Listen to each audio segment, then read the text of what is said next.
Hi guys, कैसे हैं आप लोग। बेटा I welcome you all in this second lecture on vectors.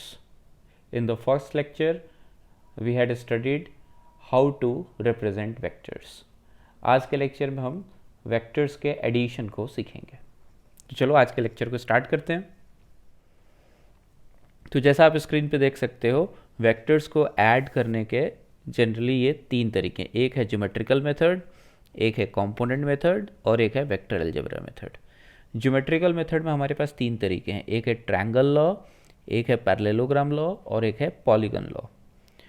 और आप देख सकते हो यहाँ मैंने लिखा हुआ है कि ट्रायंगल लॉ और पैरेललोग्राम लॉ से हम दो वेक्टर्स को एट अ टाइम ऐड करते हैं, जबकि polygon, component method and vector algebra method, इसमें हम एनी नंबर ऑफ वेक्टर्स को एट अ टाइम ऐड कर सकते हैं। तो एक एक करके हम इन लॉज को देखेंगे। तो सबसे पहले let's start with triangle law. तो देखो, ट्रायंगल लॉ एक ज्योमेट्रिकल मेथड है। ज्योमेट्रिकल मेथड है मतलब वेक्टर्स ज्योमेट्रिकली रिप्रेजेंटेड होंगे। तो आपको दिख रहा है ये एक वेक्टर दिया हुआ है, वेक्टर ए ज्योमेट्रिकली रिप्रेजेंटेड है, और ये एक वेक्टर दिया हुआ है वेक्टर बी, ये भी ज्योमेट्रिकली रिप्रेजेंटेड है। अब इस लॉ में हम क्या करते हैं, तो यहाँ अपने को ये भी दिया हुआ है कि theta is angle between vector A and B. तो इस लॉ में हम क्या करेंगे, किसी एक वेक्टर के हेड पे दूसरे वेक्टर के टेल को पुट कर देंगे। अब देखो, एक वेक्टर के हेड पे दूसरे वेक्टर के टेल को पुट करना है तो वेक्टर्स को शिफ्ट करना पड़ेगा, और जैसा कि हमने पहले भी किया था, वेक्टर्स चेंज ना हो इसलिए हम वेक्टर्स को उनके पैरेलल शिफ्ट करेंगे। तो पहले ये काम करते हैं, यही स्टेप्स यहाँ लिखा हुआ है मैंने, put tail of one vector on head of another using parallel shift. तो पहले ये काम कर लेते हैं। तो सपोज ये वेक्टर ए है और इसके हेड पे मैंने वेक्टर बी का टेल पुट कर दिया, ये वेक्टर बी है। तो अब देखो, अपने पास यहाँ पे एक टेल बच गया और यहाँ पे एक हेड बच गया। तो ये लॉ कहता है कि इस बचे हुए टेल और हेड को कनेक्ट करने वाला वेक्टर इन दोनों वेक्टर के सम को रिप्रेजेंट करता है। तो ये वाला जो वेक्टर होगा, ये वेक्टर होगा R, and this is equal to vector A plus vector B. Vector R का डायरेक्शन आपको दिख रहा है, मैंने बचे हुए टेल से बचे हुए हेड की तरफ बनाया है। तो अब अपने को पता करना है कि आर का मैग्नीट्यूड कितना होगा। उसके साथ साथ अपने को ये भी दिया हुआ है कि वेक्टर ए और वेक्टर बी के बीच का एंगल थीटा है। तो देखो, आपने ये वेक्टर ए बनाया हुआ है, ये वेक्टर बी बनाया हुआ है, अब इनके बीच का एंगल कौन सा होगा, थीटा। ये राइट वाला एंगल होगा या लेफ्ट वाला होगा, सोचो जरा। तो दो वेक्टर्स के बीच का एंगल हम कैसे निकालते थे, तो हम कहते थे उनके टेल्स को कनेक्ट करना पड़ेगा। अब अगर इनके टेल्स को कनेक्ट करना पड़ेगा तो हमें इस वेक्टर को थोड़ा आगे शिफ्ट करना पड़ेगा। अब इनके टेल्स कनेक्टेड है, छोटा वाला एंगल ये वाला एंगल, तो ये इनके बीच का एंगल होगा थीटा। ओके, तो यहाँ पे आप कह सकते हो कि इन दोनों वेक्टर्स के बीच का एंगल ये एंगल होगा थीटा। अच्छा, अब मुझे ये जो वेक्टर आ रहा है उसका मैग्नीट्यूड और डायरेक्शन निकालना है। मैग्नीट्यूड मतलब मुझे इस पॉइंट से लेकर इस पॉइंट का लेंथ निकालना है। तो उसको निकालने के लिए हम क्या करते हैं, थोड़ा कंस्ट्रक्शन करते हैं। यहाँ से हम एक परपेंडिकुलर लाइन ड्रॉप कर देते हैं, ये 90 डिग्री है। अब देखो, अगर ऐसा हो गया तो हमने देखा कि ये वाला जो वेक्टर है, ये वाला वेक्टर, इसका मैग्नीट्यूड है बी, कुछ नाम दे दो टी एच, यहाँ कुछ नाम दे दो ए, और ये नाम हो गया बी। तो अल्टीमेटली अपना एम क्या है, अपना एम है टी एच की वैल्यू निकालना, वही वेक्टर आर का मैग्नीट्यूड होगा। अच्छा, आप ट्रायंगल ए एच बी, इस ट्रायंगल में ज़रा कंसंट्रेट करो। इसमें आप कॉस थीटा कितना लिख सकते हो, तो इसमें आप कॉस थीटा लिख सकते हो base A B upon hypotenuse A H. तो ए बी को आप लिख सकते हो ए एच कॉस थीटा। अच्छा, ए एच क्या है, ये तो वेक्टर बी का मैग्नीट्यूड है, तो इसको आप लिख सकते हो बी कॉस थीटा। ये अपने पास आ गया ए बी। उसी तरह से इस ट्रायंगल में साइन थीटा कितना लिख सकते हो, तो साइन थीटा होगा perpendicular, perpendicular is H B upon hypotenuse that is A H. और यहाँ से आप लिख सकते हो sine theta equal to H B. H B कितना है ये हम पता करना चाह रहे हैं, और ए एच कितना है, तो ए एच तो है वेक्टर बी का मैग्नीट्यूड, तो यहाँ से आप एच बी को लिख सकते हो कितना, बी साइन थीटा।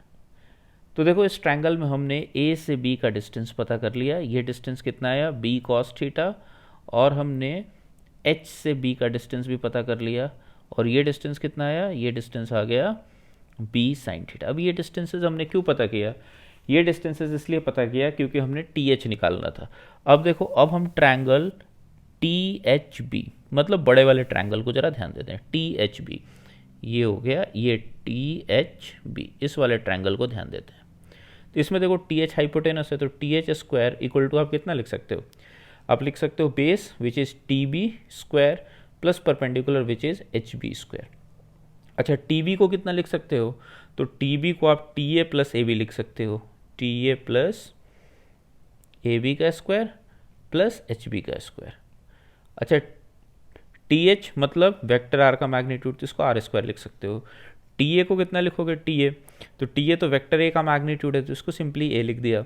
और ए बी कितने के बराबर है? ये तो बी कॉस थीटा है, तो A plus B cos theta का whole square plus H B तो बी साइन थीटा है, तो ये बनेगा बी साइन थीटा का होल स्क्वायर। ऐसा हो जाएगा। इसको हम जरा सॉल्व करते हैं। तो यहाँ आप आर स्क्वायर इक्वल टू कितना लिख सकते हो? इसको ओपन करो, तो ये हो जाएगा ए square plus B square cos square theta plus 2ab cos theta, और इधर से आएगा B square sine square theta. अच्छा, इनको जरा एक साथ रखते हैं, B square cos square theta, B square sine square theta. तो ये कितना बन जाएगा? तो ये बन जाएगा R square equal to A square plus B square common ले लेंगे, तो एक आ जाएगा cos square theta plus sign square theta, और उसके अलावा क्या बचने वाला है? उसके अलावा बचेगा 2ab कॉस थीटा। आप यहाँ से देख सकते हो 2ab कॉस थीटा, इसमें हमने इन दोनों में हमने बी स्क्वायर को कॉमन ले लिया, तो ये cos square theta plus sign square theta हो गया। तो ये कितना हो गया? तो आपको पता है sine square theta plus cos square theta ये 1 होता है, तो ये बनेगा a square plus B square plus 2ab cos theta r square, और यहाँ से आर आ जाएगा, कितना आ जाएगा? Under root of A square plus B square plus 2ab cos theta. तो इस तरीके से हमने दो वेक्टर्स ए और बी जिनके बीच का एंगल थीटा है, उनको जब हम ऐड करते हैं तो ये रिजल्टेंट होता है, ये मैग्नीट्यूड होता है, ये आप ध्यान रखोगे। अब देखो डायरेक्शन कैसे पता करें? तो डायरेक्शन के लिए हम क्या करेंगे कि जो रिजल्टेंट वेक्टर आर है वो पहले वेक्टर से कितना एंगल बना रहा है ये पता कर लेते हैं। मान लो ये एंगल है अल्फा, तो इसी बड़े वाले ट्रायंगल में टी एच बी, इस ट्रायंगल में टैन अल्फा कितना लिखोगे? तो टैन अल्फा आप लिख सकते हो H B upon T B. तो टैन अल्फा लिख लेते हैं, tan alpha is H B upon T B. अच्छा, एच बी की वैल्यू कितनी आई है? ये तो आई है बी साइन थीटा, जिसको लिख दिया बी साइन थीटा। और टी बी कितना होगा? तो देखो टी बी तो T A plus A B है, टी ए मतलब वेक्टर ए का मैग्नीट्यूड, और ये बी कॉस थीटा, तो इसको ए प्लस बी कॉस थीटा आप लिख सकते हो। तो यहाँ से अल्फा आ गया कितना? Tan inverse b sine theta upon a plus B cos theta. ठीक है, तो यहाँ से हमें, यहाँ से तो मैग्नीट्यूड मिला और यहाँ से हमें डायरेक्शन मिल गया। तो ये दोनों फॉर्मूले इंपॉर्टेंट है, इसको आप याद रखना। अब देखो इसमें कुछ स्पेशल केस कर लेते हैं। स्पेशल केस में हम केस नंबर 1 देखते हैं। केस नंबर 1 क्या है कि थीटा अगर 0 है तो रिजल्टेंट कितना होगा? तो रिजल्टेंट को लिख सकते हो under root of A square plus B square plus 2ab cos 0, और कॉस 0 तो 1 होता है, तो ये बनेगा a square plus B square plus 2ab into 1, और ये आपको दिख रहा है ए प्लस बी का होल स्क्वायर है ये तो, और ये अंडर रूट, तो ए बन जाए, आर बन जाएगा ए प्लस बी। अच्छा, एक चीज़ और ध्यान रखो कि कॉस थीटा की मैक्सिमम वैल्यू 1 ही होती है, और ये हमने यहाँ पे यूज़ कर ली, मतलब ये आर की भी मैक्सिमम वैल्यू है। कॉस थीटा इससे बड़ा नहीं हो सकता, तो आर भी इससे बड़ा नहीं हो सकता। तो दो वेक्टर्स ए और बी, उनका रिजल्टेंट, उनका सम मैक्सिमम कितना हो सकता है? A plus B. वो कब होगा? जब वो दोनों वेक्टर्स के बीच का एंगल 0 है। बीच का एंगल 0 मतलब दोनों एक ही डायरेक्शन में है, और दोनों एक ही डायरेक्शन में, तो ऐसे वेक्टर्स को हम कहते हैं parallel vectors. They are parallel vectors. Okay, अच्छा केस 2 देखते हैं। केस 2 में सपोज थीटा इज 180 डिग्री, मतलब ये वेक्टर्स कैसे होंगे? अपोजिट डायरेक्शन के होंगे, मतलब कि इनको हम कहेंगे anti parallel vectors. These are anti parallel vectors. अच्छा, इस केस में रिजल्टेंट कितना होगा, तो इस केस में आर जो हो जाएगा वो हो जाएगा ए square plus B square 2ab cos 180 under root, ऐसा हो जाएगा। अच्छा, कॉस 180 कितना होता है, तो कॉस 180 तो -1 होता है, तो हम आर को कितना लिख सकते हैं, a square plus B square, और ये हो जाएगा प्लस 2ab कॉस 180 की जगह -1 हो गया और अंडर रूट, ऐसा लिख सकते हैं। तो ये कितना हो गया, ये तो हो गया a square plus B square -2ab under root, और ये कितना हो गया, ये हो गया a माइनस बी का होल स्क्वायर अंडर रूट, और ये मॉडुलस से बाहर आएगा, अंडर रूट से बाहर आएगा, तो इसको आप लिख सकते हो modulus of a minus B. अच्छा, एक क्वेश्चन है कि इसको पहले तो modulus of a minus B मैंने क्यों लिखा, तो आप इधर देखो जरा, 3 - 2 का स्क्वायर अंडर रूट, तो ये कितना होगा, 3 - 2 is 1, 1 square is 1 and under root of 1 is 1। अच्छा, 2 - 3 का स्क्वायर अंडर रूट, ये कितना होगा, 2 - 3 is -1, -1 square is +1, +1 under root is 1। तो आपको दिख रहा है कि 3 - 2 स्क्वायर भी अंडर रूट से बाहर आया तो 1 ही आया, और ये भी 1 ही आया, नेगेटिव नहीं आया। अगर मैं यहाँ पे under root of a minus B whole square को अगर सिंपली a माइनस बी लिख देता, तो देखो ये वाला केस गड़बड़ हो जाता है। यहाँ पे फिर मुझे लिखना चाहिए था 2 - 3 दैट इज -1, बट सोल्यूशन तो +1 है, इसलिए यहाँ पे ये मॉडुलस लगा हुआ है। ओके। अच्छा, दूसरी बात यहाँ पे नोट करने वाली है कि cos थीटा की मिनिमम वैल्यू -1 होती है, मतलब ये r की मिनिमम पॉसिबल वैल्यू है। तो दो वेक्टर्स a और b को ऐड करेंगे तो मैक्सिमम वैल्यू आती है a प्लस बी, कब आती है, जब वेक्टर्स पैरेलल होते हैं, और मिनिमम वैल्यू आती है a माइनस बी, कब आती है, जब वेक्टर्स एंटी पैरेलल होते हैं। अच्छा, केस 3 देख लेते हैं। केस 3 में suppose theta is equal to 90 degree, तो इस केस का आर कितना हो जाएगा, तो ये हो जाएगा under root of A square plus B square plus 2ab cos 90, और कॉस 90 आपको पता ही है तो 0 होता है, तो ये बन जाएगा under root of A square plus B square. तो ये देखो 3 इंपॉर्टेंट केसेस हैं, ये तीनों केस आप याद रखना, ठीक है, इसको बाद में हम अलग अलग तरीके से यूज़ करेंगे। क्या तीनों केस हो गए कि अगर वेक्टर्स एक ही डायरेक्शन में हैं तो रिजल्ट आता है a प्लस बी, अगर वेक्टर्स अपोजिट डायरेक्शन में हैं तो रिजल्ट आता है a माइनस बी, और अगर वेक्टर्स परपेंडिकुलर डायरेक्शन में हैं तो रिजल्ट आता है ऐड करने पे a square plus B square under root. ये आप याद रखोगे, ये इसकी मैक्सिमम वैल्यू है, ये मिनिमम वैल्यू है, और ये बीच की कोई वैल्यू है। तो यहीं पे देखो आपको समझ में आ गया कि वेक्टर्स और स्केलर्स का डिफरेंस अलग है। वेक्टर्स में क्या हो गया, a और b को ऐड कर रहे हो तो आपको दिख रहा है कि बहुत सारी वैल्यूज मिल सकती हैं, मैक्सिमम मिलेगी a प्लस बी और मिनिमम मिलेगा a माइनस बी। इसके बीच में और भी बहुत सारी वैल्यूज मिल सकती हैं डिपेंडिंग अपॉन कि इनके बीच का एंगल कितना है। लेकिन स्केलर्स में a प्लस बी करोगे तो स्केलर्स में तो ऑल टाइम अपने को क्या मिलता है, a plus B. 2 + 3 in scalar is always 5, पर वेक्टर में 2 + 3 5 नहीं है। 2 + 3 आपका मैक्सिमम 5 हो सकता है, मिनिमम कितना हो सकता है, 2 और 3 का डिफरेंस विच इज़ 1। तो ये बात आप जरूर ध्यान रखना। चलो, इतना समझने के बाद अब एक क्वेश्चन देखते हैं। ये क्वेश्चन अपने को क्या दिया हुआ है, तो अपने को दिया हुआ है कि एक वेक्टर a है जिसका मैग्नीट्यूड 10 है, एक दूसरा वेक्टर b है जिसका मैग्नीट्यूड 6 है, और वेक्टर r जो है इन दोनों वेक्टर्स का सम है। तो आपसे पूछा गया है कि वेक्टर r की इनमें से कौन कौन सी वैल्यूज पॉसिबल हैं।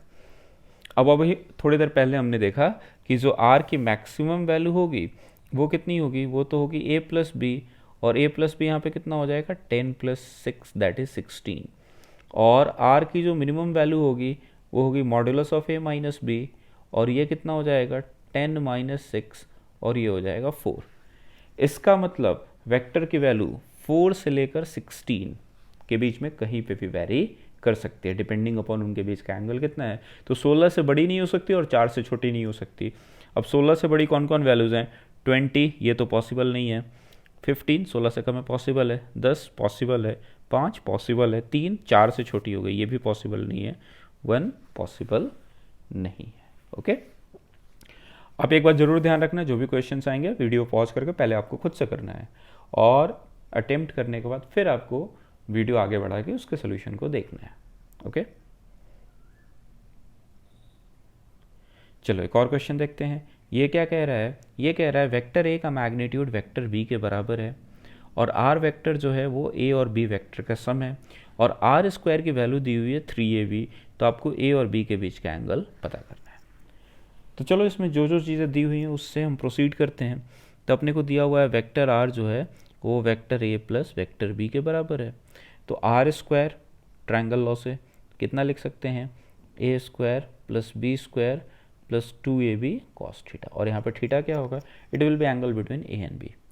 अच्छा, क्वेश्चन के अनुसार आर स्क्वायर कितने के बराबर है, तो आर स्क्वायर तो 3ab के बराबर है, तो आर स्क्वायर की जगह मैं 3ab पुट कर देता हूँ। तो ये कुछ ऐसा हो जाएगा, ए square plus B square plus 2ab cos theta. Okay, अच्छा और क्या फैक्ट दिया हुआ है, अपने को दिया हुआ है ए इज इक्वल टू बी, तो ए को बी के बराबर पुट कर दो, तो 3 ए की जगह बी पुट कर दो, ये भी बी हो गया, ए की जगह बी पुट किया, ये बी स्क्वायर, यहाँ भी ए की जगह बी पुट किया, बी कॉस थीटा। तो ये कितना बन जाएगा, ये बन जाएगा 3b स्क्वायर इक्वल टू, इधर भी 2b स्क्वायर हो गया और ये हो गया 2b स्क्वायर कॉस थीटा। अच्छा, तो 2b स्क्वायर कॉस थीटा कितना हो गया, तो 2b square cos theta this is equal to 3b square minus 2b square थे तो b स्क्वायर हो गया, तो कॉस थीटा कितना हो गया, b square by 2b square. तो कॉस थीटा तो हो गया हाफ, कॉस थीटा हाफ मतलब थीटा कितना, तो थीटा हो गया 60 डिग्री। तीन दोनों वेक्टर्स के बीच का एंगल 60 डिग्री है।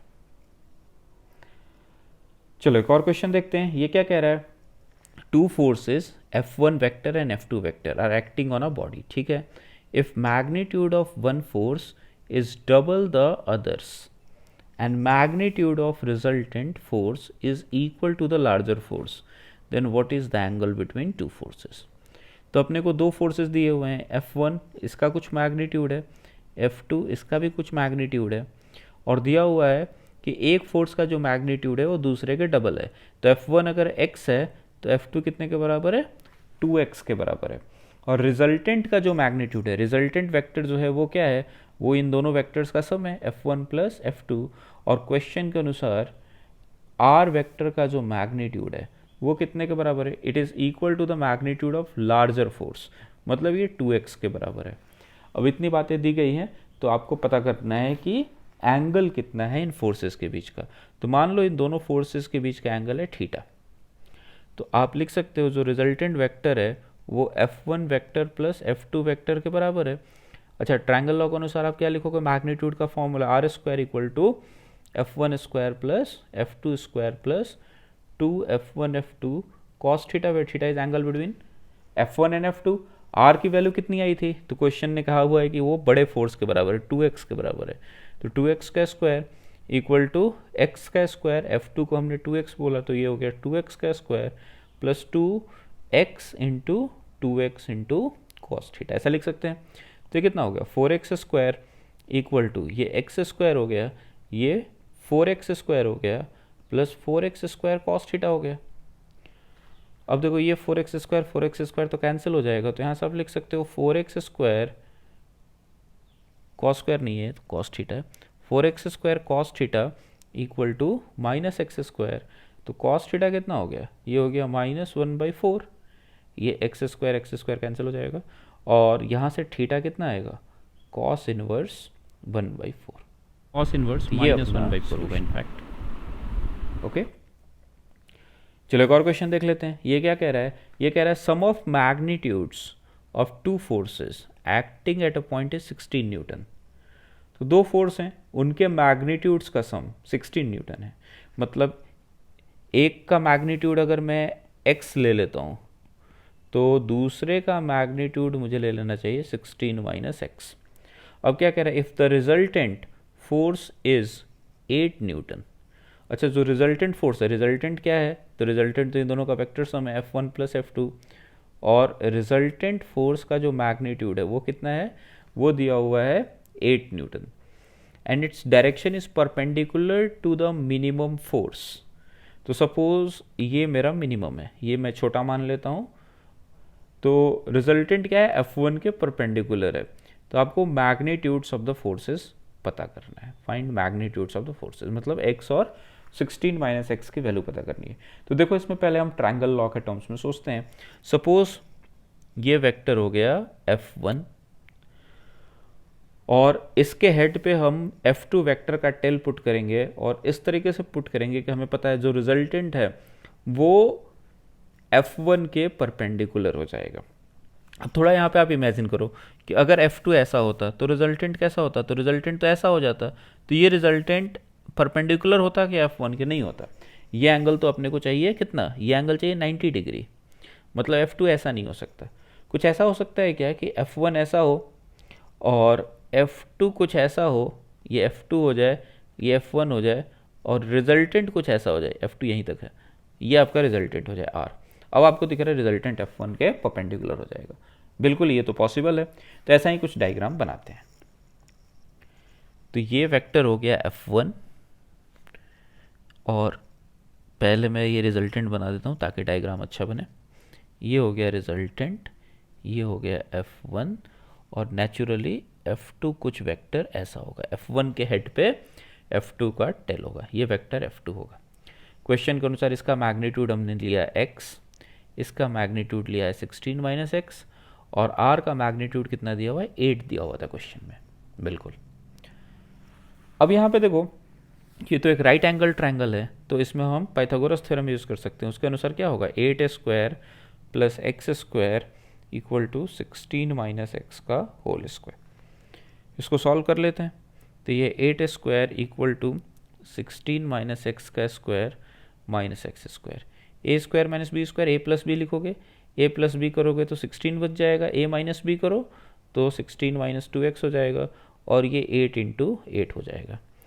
तो 16 माइनस 2x को कितना लिखोगे, ये हो जाएगा 8 इंटू 8 बाई 16, ये हो गया 2, ये हो गया 4, और यहाँ से 2x कितना हो जाएगा, 2x इज 16 माइनस 4, 16 माइनस 4 कितना हो जाएगा 12, तो x कितना हो जाएगा 6, और 10 16 माइनस एक्स कितना हो जाएगा, ये हो जाएगा 10। तो ये जो अपने फोर्सेस थे इनका मैग्नीट्यूड 6 एंड 10 था। तो सारे क्वेश्चन में आप देख रहे हो कि जो क्वेश्चन कहेगा, जो स्टेटमेंट्स वो देते हैं, उनको हम मैथमेटिकली फॉर्म में लिख देते हैं और अपना क्वेश्चन सॉल्व हो जाता है। चलो आगे बढ़ते हैं। तो पहला हमने देख लिया लॉ, ट्रायंगल लॉ। अब दूसरा लॉ क्या है, पैरेललोग्राम लॉ। ट्रायंगल लॉ से ज़्यादा डिफरेंट नहीं है, कहने के तरीके में बस डिफरेंस है, देखेंगे बातें तो एक ही तरह की है। अब क्या ये कह रहा है, ये कह रहा है फिर से दो वेक्टर्स हैं जो कि आपको ज्योमेट्रिकली दिखाए गए हैं। एक वेक्टर आपको दिया हुआ है ए और एक वेक्टर आपको दिया हुआ है बी। अब इनको ऐड करना है, तो कैसे ऐड करेंगे। तो ये क्या कह रहा है, ये कह रहा है इसका जो तरीका है कि connect tails of both vectors using parallel shift.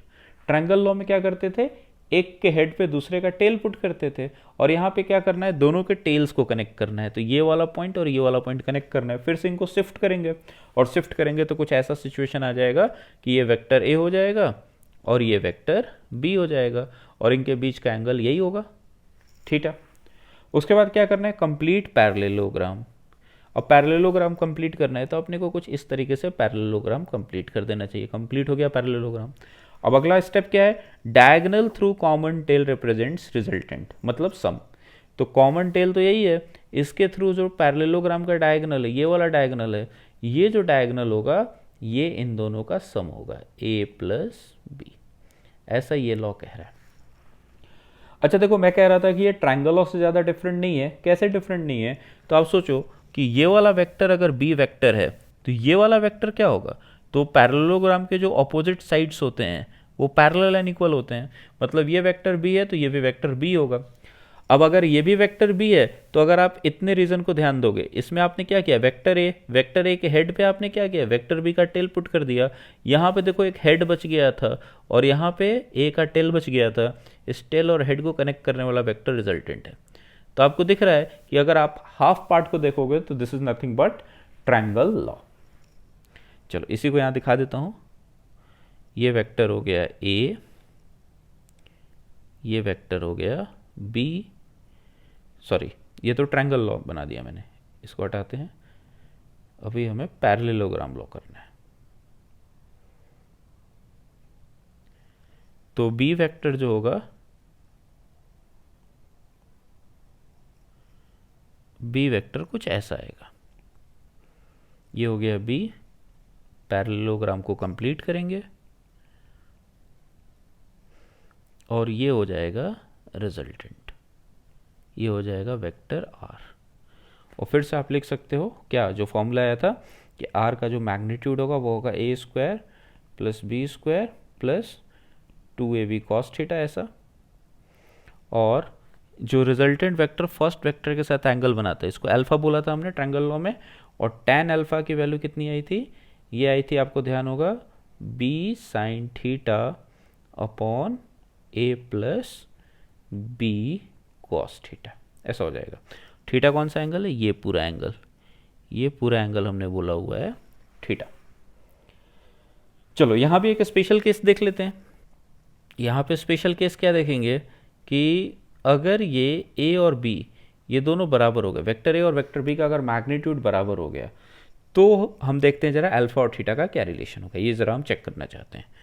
तो if a equal to b, आप tan अल्फा कितना लिखोगे, तो tan अल्फा तो हो जाएगा b साइन थीटा, और a की जगह b पुट कर दो, तो ये b plus b cos theta, नीचे b कॉमन ले लो, तो ये हो जाएगा b sine theta, b common ले लो, 1 plus cos theta, b cancel, तो ये कितना हो जाएगा, sign theta upon 1 plus cos theta, ये हो जाएगा tan अल्फा। अब देखो कुछ फॉर्मूले आपको याद रखने पड़ेंगे, आगे से याद रखना आप, मैं यहाँ लिख देता हूँ। एक तो आपको साइन 2 थीटा का फॉर्मूला याद रखना है। साइन 2 थीटा कितना होता है, तो ये होता है 2 sine theta cos theta, maths की क्लास में आप आगे पढ़ोगे इनको। और एक आपको याद रखना है, देखो यहाँ पे ऐसा सोचना, अब साइन 2 थीटा अगर इतना है तो साइन थीटा मैं कितना लिख सकता हूँ, इसको देख के मैं साइन थीटा कितना लिखूंगा, तो यहाँ 2 थीटा है तो इधर थीटा आ रहा है, तो यहाँ अगर थीटा होगा तो इधर क्या आएगा, थीटा बाई 2, तो इसको आप लिख सकते हो 2 sine theta by 2 cos theta by 2। तो एक तो आपको ये फॉर्मूला याद रखना है, दूसरा आपको जो फॉर्मूला याद रखना है वो है कॉस 2 थीटा। कॉस 2 थीटा को आप लिख सकते हो cos square theta minus sign square theta, और इसी को डिफरेंट डिफरेंट फॉर्मेट्स में आप लिख सकते हो। कॉस स्क्वायर आपको पता है कि sign square theta plus cos square theta 1 होता है, ये भी आपको पता होगा कि sign square theta plus cos square theta ये 1 होता है। तो आप कॉस स्क्वायर को कितना लिख सकते हो, 1 माइनस साइन स्क्वायर, तो इसको लिखो 1 माइनस साइन स्क्वायर, और पहले से एक साइन स्क्वायर है, तो इसको आप 1 माइनस 2 साइन स्क्वायर थीटा भी लिख सकते हो। और उसी तरीके से साइन स्क्वायर को कितना लिख सकते हो, साइन स्क्वायर को यहाँ से लिख सकते हो 1 माइनस कॉस स्क्वायर, तो इसकी जगह 1 माइनस कॉस स्क्वायर करोगे तो ये बन जाएगा 2 कॉस स्क्वायर थीटा माइनस 1। तो ये तीनों फॉर्मूले आप याद रखना, कॉस थीटा कॉस 2 थीटा के ये 3 फॉर्मूले, एक याद रखना, बाकी आप फटाफट कन्वर्ट कर सकते हो। ठीक है, अब देखो इन फॉर्मूलों को मैं यहाँ यूज़ करने वाला हूँ, किसको किसको यूज़ करने वाला हूँ, एक तो मैं साइन थीटा के लिए ये फॉर्मूला यूज़ करूँगा इस वाले फॉर्मूले में, और कॉस थीटा के लिए क्या यूज़ करूँगा, इस वाले कॉम्बिनेशन को जरा यूज़ करूँगा। इस वाले कॉम्बिनेशन को अनुसार देखो क्या हो गया है, 1 को जरा लेफ्ट में ले जाओ, तो आप लिख सकते हो 1 plus cos 2 theta equal to 2 cos square theta. अच्छा देखो इधर 2 थीटा है तो इधर थीटा आया, तो उसी तरह से 1 प्लस कॉस थीटा को कितना लिख सकते हो, इसको लिख सकते हो 2 कॉस स्क्वायर थीटा बाई 2। ठीक है, तो इस फॉर्मूले को मैं यहाँ पे यूज़ करने वाला हूँ, देखते हैं इसको। तो tan अल्फा, इधर था साइन थीटा, उसको हम लिख सकते हैं 2 sine theta by 2 cos theta by 2, और नीचे में था क्या 1 प्लस कॉस थीटा, और 1 प्लस कॉस थीटा को लिख देंगे 2 कॉस स्क्वायर थीटा बाई 2। अब देखो ये 2 2 कैंसिल हो गया, कॉस का भी एक टर्म कैंसिल हो जाएगा, तो ये बच जाएगा sine theta by 2 upon cos theta by 2, ये बच जाएगा tan थीटा बाई 2। इसका मतलब alpha equal to theta by 2। अब इसका मतलब क्या हो गया, इसका मतलब हो गया कि ये वेक्टर a और ये वेक्टर b, इन दोनों का अगर मैग्नीट्यूड इक्वल है, ये वेक्टर a है और ये वेक्टर b है, तो रिजल्टेंट क्या आया था, पैरेललोग्राम के अनुसार ये रिजल्टेंट था, और रिजल्टेंट वेक्टर a के साथ कितना एंगल बनाता था, अल्फा, और इस केस में अल्फा आ गया थीटा बाई 2, मतलब ये एंगल हो गया थीटा बाई 2, टोटल एंगल ये थीटा था ही, तो ये भी एंगल कितना हो गया थीटा बाई 2। इसका मतलब ये हो गया कि अगर वेक्टर a का जो मैग्नीट्यूड है वो वेक्टर b के मैग्नीट्यूड के बराबर है, तो जो रिजल्टेंट होगा इन दोनों के बीचों बीच से जाएगा। तो इसको हम नोट कर लेंगे कि if magnitude of vector a equal to magnitude of vector b, then resultant is along their angle bisector। ठीक है। अच्छा, अब देखो, अब अगर वेक्टर ए, अभी हमने क्या किया, ये डायग्राम एक फिर से बना देता हूँ, ये ए और बी अभी इनके लेंथ इक्वल है सपोज, तो ये आपको रिजल्टेंट आपको ऐसा मिल गया है। ये रिजल्टेंट कहाँ से जा रहा है, ये बीचों बीच जा रहा है। अच्छा, अगर ए वेक्टर बड़ा हो जाएगा तो फिर रिजल्टेंट कैसा होगा, तो इस बार का पैरेललोग्राम कैसा बनाओगे आप, इस बार का पैरेललोग्राम कुछ ऐसा बनाओगे और रिजल्टेंट कुछ ऐसा हो जाएगा। तो आपको दिख रहा है कि जब वेक्टर ए बड़ा होगा तो रिजल्टेंट जो है वो वेक्टर ए की तरफ झुक गया, और उसी तरह से अगर वेक्टर बी बड़ा हो जाए तो आपका अब पैरेललोग्राम ऐसा बनेगा, तो अब रिजल्टेंट कुछ ऐसा हो जाएगा। तो रिजल्टेंट आप देख रहे हो कि अब इस बार क्या हुआ, वेक्टर बी की तरफ झुक गया। तो जो भी वेक्टर बड़ा होगा रिजल्टेंट उसकी तरफ झुका हुआ होगा, और अगर दोनों वेक्टर्स इक्वल हैं तो रिजल्टेंट बीचों बीच से जाएगा। ओके, चलो अब एक क्वेश्चन देखते हैं। तो ये क्वेश्चन क्या दे रहा है, ये अपने को दिया हुआ है कि वेक्टर ए है, वेक्टर बी है, और इन दोनों का जो रिजल्टेंट है वो वेक्टर आर है। पैरेललोग्राम लॉ यहाँ दिखाया हुआ है, और ये कुछ एंगल्स अल्फा और बीटा दिए हुए हैं। अब क्या अपने को कहा गया, चूज करेक्ट स्टेटमेंट्स। क्या क्या स्टेटमेंट्स है, पहला स्टेटमेंट है कि ए और बी का अगर मैग्नीट्यूड इक्वल हो गया तो आपको पता करना है कि अल्फा बीटा के बराबर होगा या नहीं। तो ये तभी हमने कुछ देर पहले देखा कि बिल्कुल अल्फा तो बीटा के बराबर होगा, तो this is a right statement. अब क्या कह रहा है कि अगर वेक्टर ए वेक्टर बी के मैग्नीट्यूड से वेक्टर ए का मैग्नीट्यूड बड़ा है तो अल्फा बीटा से बड़ा होगा, ऐसा पूछ रहा है, होगा या नहीं होगा। तो अगर ए का मैग्नीट्यूड बढ़ जाए तो रिजल्टेंट ए की तरफ शिफ्ट होगा, तो अल्फा तो छोटा हो जाएगा, तो alpha should be less than beta, greater नहीं लेस होना चाहिए।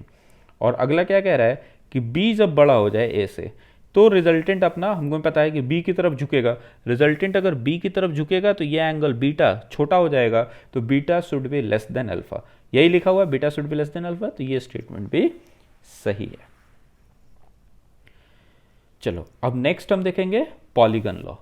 तो पॉलीगन लॉ क्या कहता है, तो यहाँ पे जैसे मैंने लिखा हुआ है it is extension of triangle law. अब इस कहने का मतलब क्या है, तो आप जरा ध्यान करो, मैंने कहा था कि ट्रायंगल लॉ और पैरेललोग्राम लॉ, इससे दो वेक्टर्स को एक साथ ऐड करते हैं, जबकि बाकी के जो लॉज आगे आने वाले हैं, polygon, component method and vector algebra method, इनमें आप any number of vectors at a time add कर सकते हो।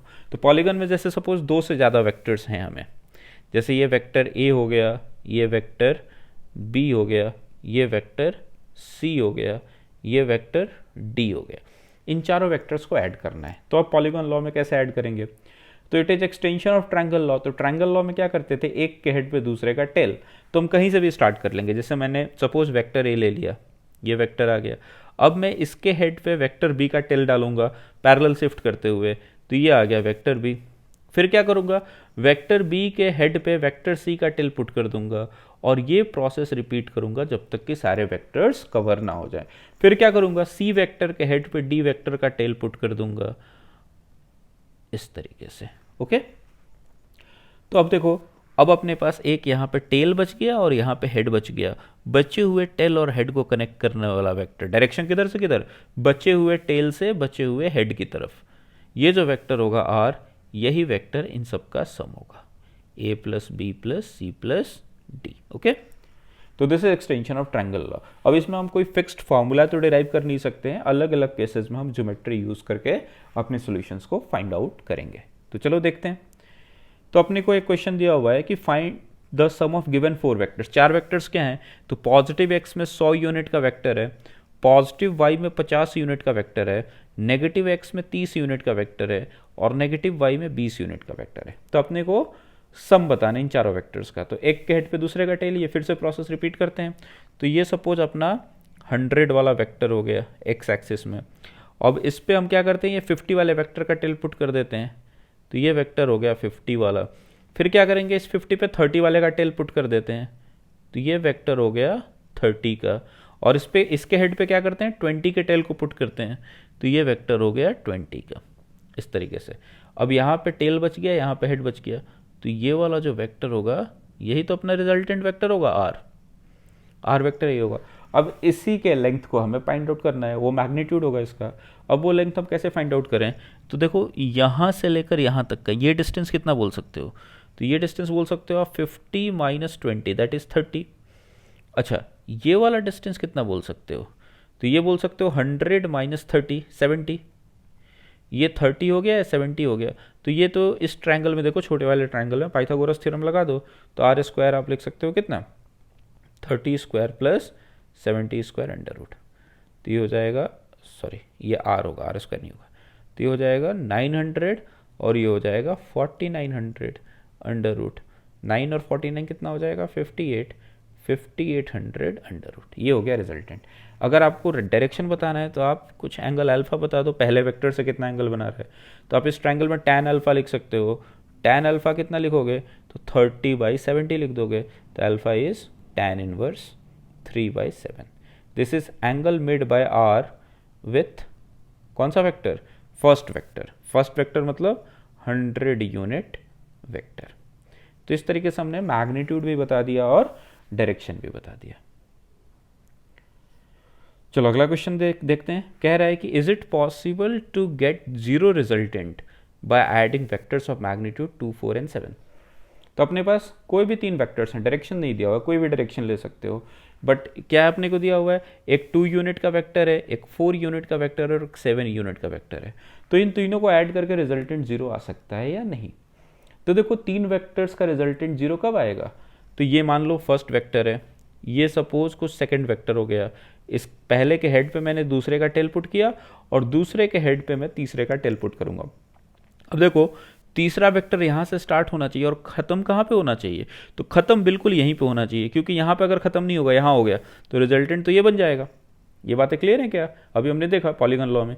तो इसका मतलब तीसरा वेक्टर कहाँ खत्म होना चाहिए, पहले के टेल पे। अगर तीसरा वेक्टर पहले के टेल पे खत्म हो गया तो पहले का टेल भी वही है और तीसरे का हेड भी वही है, तो पहले के टेल और तीसरे के हेड के बीच का डिस्टेंस हो जाएगा 0, मतलब रिजल्टेंट हो जाएगा 0। तो यहाँ से अपने को क्या समझ में आ रहा है कि 3 वेक्टर्स का रिजल्टेंट 0 तब होगा when they will form sides of a triangle. अच्छा, sides of a triangle form करने में कंडीशन क्या होता है, तो इसमें हम कहते हैं कि 2 स्मॉलर साइड्स जो होते हैं उनका जो सम होना चाहिए वो लार्जेस्ट साइड से बड़ा होना चाहिए। इसमें से 2 जो छोटे छोटे साइड्स हैं उनका जो सम होना चाहिए वो लार्जेस्ट साइड से बड़ा होना चाहिए, तभी ट्रायंगल बन पाता है। तो 2 स्मॉलेस्ट क्या थे यहाँ पे, 2 + 4, ये मिलके कितने हो गए 6, और जो लार्जेस्ट है वो कितना है 7। अब 6 7 से तो बड़ा नहीं है, मतलब ट्रायंगल नहीं बन सकता। ट्रायंगल नहीं बन सकता इसका मतलब कि इनको मिला के रिजल्टेंट 0 करना पॉसिबल नहीं है। ओके, जैसे अगर मैं आपसे पूछूं कि 4, 6 और 9 इनसे आप रिजल्टेंट 0 ले सकते हो नहीं ले सकते हो, तो आप सोचोगे जो 2 छोटे हैं, 2 छोटे कौन से हैं 4 और 6, इनका रिजल्टेंट कितना हो जाएगा 10। 10 जो है वो क्या है 9 से बड़ा है, इसका मतलब कि ट्रायंगल बनना पॉसिबल है। ट्रायंगल बनना पॉसिबल है मतलब रिजल्टेंट 0 पॉसिबल है। ओके, चलो एक और क्वेश्चन देखते हैं। ये क्वेश्चन क्या कह रहा है, ये कह रहा है ABCDEF is a regular hexagon, which of the following can be the value of AB + AC + AD + AE + AF if O is centre of hexagon. और इसकी वैल्यू आपको बतानी है, 0 होगी, twice of AO, 4 times of AO या फिर 6 times of AO होगा। ठीक है, तो चलो इसको पहले ड्रॉ करते हैं। ABCDEF is a regular hexagon, draw कर लेते हैं भाई। साइड लेंथ्स इक्वल हैं इसके,